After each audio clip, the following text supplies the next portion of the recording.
اور پھر وہ اللہ حقیقت دکھا دیتا ہے ہر شے کی، ہر محبت کی، اور فرماتا ہے بتا کون ہے تیرا میرے سوا۔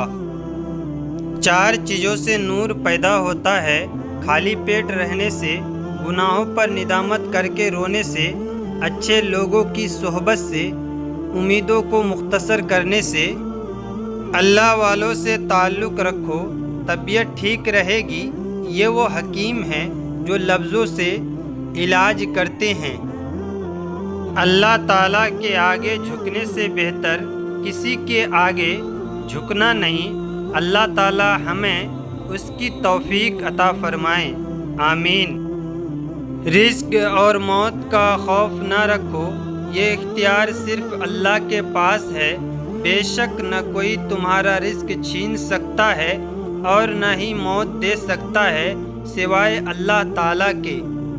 اگر روح بیمار ہو تو قرآن پاک سے بہتر کوئی دوا نہیں۔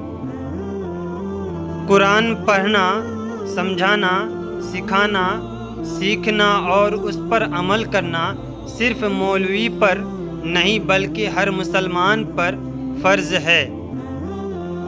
جتنا لوگ تنگ دستی سے ڈرتے ہیں اتنا اگر وہ دوزخ سے ڈرے تو بچ جائیں، اور جتنا لوگ جنت کی فکر کرتے ہیں اگر ایمان کی کریں تو دونوں کو پالیں۔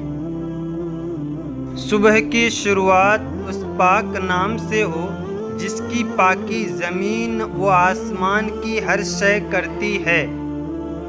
مسلمان بندے سے قیامت کے دن سب سے پہلے جس چیز کا حساب لیا جائے گا وہ فرض نماز ہوگی۔